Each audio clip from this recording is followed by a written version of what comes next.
Breathe life back into your marriage, Part 11, Relationship Advice, How to Save Your Marriage.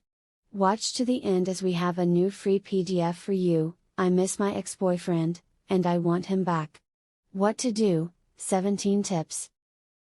Getting past the shame. Tabloids love to expose the worst behaviors in people, putting their faults and failures on display for everyone to see, or at least the people in the checkout line at the grocery store.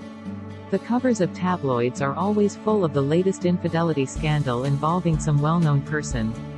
Be it a politician, a movie star, or an athlete. While they show the world the awful things that the celebrity did, they typically ignore the feelings of the betrayed spouse. Not only are they coming to grips with the hurtful behaviors of their spouse, they are faced with the embarrassment and shame of having the entire world as a spectator to their personal pain. Most likely, if you are in a relationship where your spouse cheated, it will not be front-page news.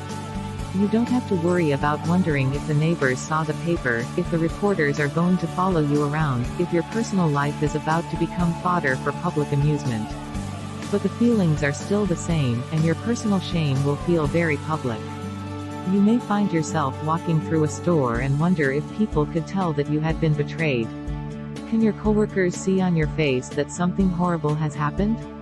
What will other people think about you now? You can lose yourself in the worry about what other people think of you based on the actions that your spouse took. Don't fall into that trap. It's destructive and self-defeating. First of all, no one knows. Chances are good that no one would ever know unless you, or your wayward spouse, choose to tell them. While you may be obviously sad, or upset without you giving other people the details, they'll have no idea. It is important to come to grips with the reality. Your spouse cheated. Give yourself a time limit for being in shock, and then it will be time to start putting things back together. Set a date, 2 or 3 days, max, to wear pajamas, eat copious amounts of ice cream and go through a couple boxes of tissues. During those couple of days, you can cry, yell, or sit in silence. At the end of your shock deadline, put your attention on getting past the shame of what happened. The fault for another's actions can only lie with that person. Trying to figure out why they did it to you or how they could betray you will only use up time and energy. You will come up with very little in the way of answers. Regardless of what reasons and excuses were used to get to the point of cheating, the truth is that your spouse is the one responsible for their actions. Don't take the shame of the situation on yourself, you are not the one who cheated.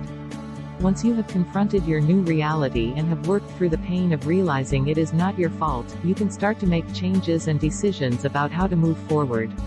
It is possible to recover and move on. The pain will linger and it will take time, but you can do it. I miss my ex-boyfriend, and I want him back. What to do, 17 tips. By Carlos Cavallo. To get your free PDF, click the link in the description below. Thanks for taking the time to watch this short video. Subscribe to our channel so you don't miss our next video in this series, Breathe Life Back into Your Marriage, Part 12. Arriving in the coming days. To receive the maximum benefit from this course, it's important that you start from the beginning, which is video number 1 in the series. Thanks and enjoy.